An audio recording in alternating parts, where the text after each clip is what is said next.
Not gonna lie to you, man. Not gonna lie to you guys. I'm feeling great this week. Not gonna lie to you. I'm responding to some comments I'm getting in below. I'm getting some feedback, some responses, some fair criticism, some what's we're looking for, critiques, some stuff I need to improve on. So thank you so much. It means a lot to me. But you know why we're here. You've seen the thumbnail, you've seen the title. Let's get into it. One Piece 1040 1040. I'm the loudmouth Canadian. Thank you so much. Thank you so much for the views. Please like, comment, subscribe. Tell your aunties that Uncle Duja wants to chat to them, if you know what I mean. But yeah, first of all, let's just get straight into the video. We start off with Speed. You know Speed, the what is she, like half horse? Like basically she's a centaur. She's a centaur, basically. We all know this. She's a centaur. She has Nami, Usopp, and Tama on the back. And their goal is to get back to Komichia, that big lion thing from a couple episodes that got knocked out by Ulti. And she's been accompanied by Daifugu and the Gazelle Man, I think that's her name is. At least that's what Tama calls him. Daifugu's the scorpion one from the prison. But yeah, they're the headliners. They're protecting Tama because, you know, they ate the Kimi Dongo and now they're underneath a spot. That's the way it goes when you eat Demigongo. And so they take out some thugs that are going to attack them, and Tama praises them, says thank you so much, and they say they're going to go to Komichio, you guys just go ahead. And Tama praises them, which sort of like triggers sort of like a sweet moment between the two guys. And that brings a question. If Tama praises those who are underneath her control, does that sort of boost them up, you know? Is that sort of like it triggers something to improve their ability, to improve their strength, and so on and so forth? Because if so, that's a very interesting development in the power, and just a very interesting way to explain what's going on. And following them, we have Zeus. You know Zeus. Zeus formerly belonged to Big Mom. Big Mom created her own, you know, sort of new thunder. What's we're looking for? We'll say thunder avatar, something she could harness and conduit her lightning abilities through. Zeus wasn't up to it, so she made a new one called Hera, who was planning to eat Zeus. Zeus ended up in Nami's staff. Zeus, because Zeus nearly killed Nami a couple episodes ago, he's trying to be, you know, all forgiveful, not forgiveful, but one forgiveness from Nami, and trying to get back in her good books. And you know, Nami plays hard to get, done the same with Sanji when he came back, but eventually she caves in, and yeah, they decide to be partners, which is a cute moment. It's nice, you know. It's something to like look forward to. But not only that, but now she has the power of Zeus at her side. I don't know if it's full power, because again, this is Big Mom's ability, so I'm not sure if it works like that, like, oh, you can still carry the full strength, or because Big Mom not using you at your full capabilities is not the same. But we'll see.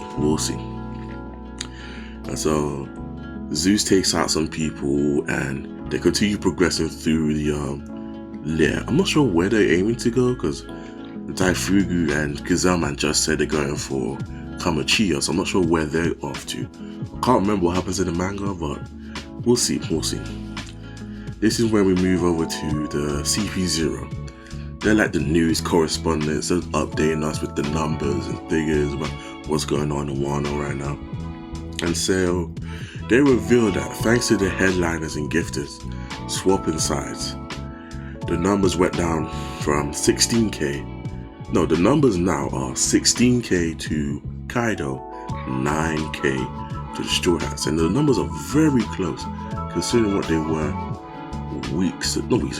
episodes ago. It's very close now. Mathematically, they could just take out 1 or 2 each and they'll win the war. So the numbers are very close now. However, this isn't the concern of the CP0. No. They are more worried about taking out one person. One person has been ordered to die by, I'm guessing, the Tenryobito, I think that's what they're called. You know, the secret government. You know, one of them's supposed to have a very highly grade sword. You know, them people. And so we found out that this person is who's who. He's currently fighting Jinbe, which we swap over to now, and they're just, you know, exchanging quick blows, if that makes sense. You know, stuff that, you know, looks good in the anime, if it was hard to describe when you're reviewing it. Who's who? He's mad. He's mad at Jinbe, because Jinbe said, oh, you know, you used to work for the world government, now you're here working for Kaido, you've fallen off. And so he's a bit pissed about that. And he says, well, look, you used to be a warlord. You used to, you know, be a threat on the seas. Now you're working for Luffy. Is that not a worse falling from grace? Jinbe, he sort of like takes it, not badly, but because he's so loyal to Luffy, he says, well, this must mean you have some type of grudge against him, because you constantly bringing him up. You brought his fruit, you brought up what he's been doing with Kaido. You obviously have something against him. But then who's who? He explains, no. Because I flopped that job hard. The job was to just protect the gum fruit. But Shanks ruined that. And then Luffy took that fruit while I was in prison for failing that job. So yes, I'm gonna have a grudge against anyone who resulted in my downfall. It only makes sense. And so he's happy with the idea that Kaido's probably killed Luffy. But Jinbe being Jinbe, he's like, nope. As we heard from Momonosuke, Luffy will be back. Luffy said so. So don't you count him out this day. That's Jinbe for you. I've always liked Jinbe. I think Jinbe is one of my favorite short hats. I think it goes Zoro, Brook, then Jinbe. Come on, you have to like Brook. You have to like Brook. It's Brook. You have to like Brook. Come on now. And so he promises he's going to take care of who's who. Mainly because you're an up, and if you're an up, you have to get taken out on sight, bro. That's how it goes out here. And so it shows like a quick flashback of all the moments Jinbe's had with Luffy. From when they did the blood transfusion, from when Ace got killed, from when they met in prison, to when he promised to be on his crew. Just a lovely little short montage of moments. And it really shows how the bond between them grew. It's a really good quick scene between them. And so as the fight continues, you know, Hugh launches multiple fang pistols, and Jinbe's mentioning that, no, he mentions that Jinbe would have been shredded had he not had impressive haki, speaking towards Jinbe's haki ability, which is quite good considering, you remember back on, God, what's it called, Totland? Is it Totland? No, let's call it the Sanji wedding arc, because of Whole Cake Island, there we go. Back on Whole Cake Island, when Big Mom was freaking out and Jinbe was just standing there like, yep, yes, it's fine. She can go ahead. It's fine. Why not? And so this is when Hugh decides to haki up. And you know, throughout the history of One Piece, if someone hackies up, then they're gonna lose. Look at, was it Virgo? Yeah, Virgo. Just before the Doflamingo arc, he hackied up. He got beaten by Law. Pika hackied up, got beaten by Zoro. Never peek up. Never haki up. Haki will end you up. And so he hacks up and uses Fang Flash, which is sort of like a combination between haki and his saber-toothed tiger devil fruit, which is an impressive move just to see. And he goes straight for Jinbe, sort of like a, God, what's the right word? A rocket. There we go. Straight into Jinbe. But you know, Jinbe uses low tide shoulder throw and it throws him over, uses his momentum, and while he's, you know, getting himself back up, this is when he talks to Jinbe about Sun God Nika. He explains that a prison guard, he told him, look, there's some gods you need to be praying to while he's being tortured and impaled down. He needs to, well, sort of like meant as a joke, like, oh yeah, you need to pray for this guy to help free you. And it wasn't too long that guard was killed. The guard was executed, and now Who's like, okay, there must be something to this story. And the reason why he's asking Jinbe is sort of like an insult sort of way, that fishermen were always tied to slavery. And so if there's a god that is about freeing slaves, shouldn't a fisherman know who this god is? So it's sort of like a taunt in a question, if that makes sense. So it's like, I want to know, but at the same time, I'm being a prick. So anyway, this pisses off Jinbe, and Who, knowing this, tries to use it to his advantage, uses shade to get close to him, and just lets off these finger shots continuously, just stabbing up Jinbe, blood sweating everywhere.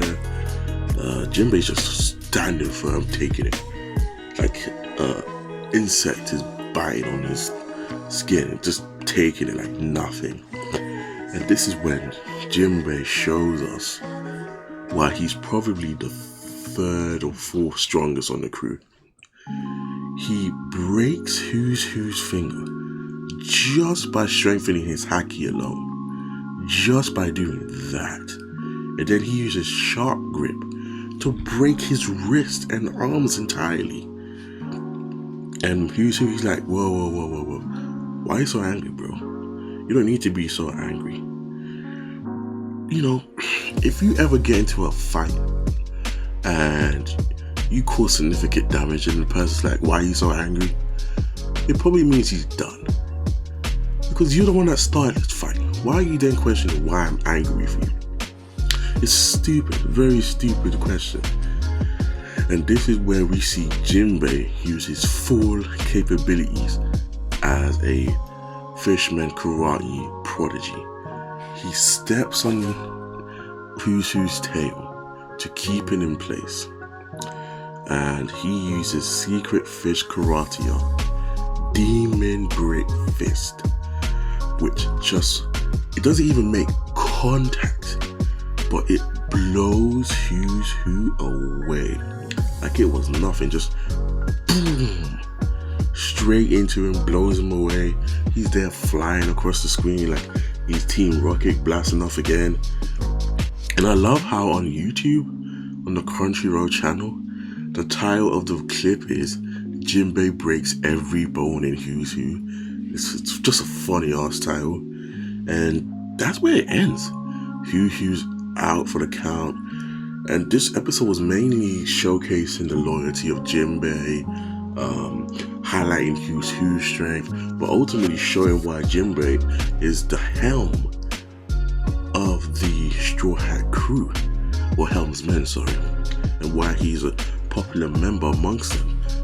And yeah, it was a great episode. Loved the animation in this. It was very good. We see that the CP0 isn't really here to back Kaido. It's more or less there to ensure the government's goals get completed. That's why you have like them only checking on Who's Who, them really seeing what's going on with Luffy. So yeah, it's a good development. But yeah, it's a great episode. I say 7 out of 10. Definitely a Jinbe episode. But what do you think? Please let me know in the comment section down below. And I'll see you in the next one. Peace.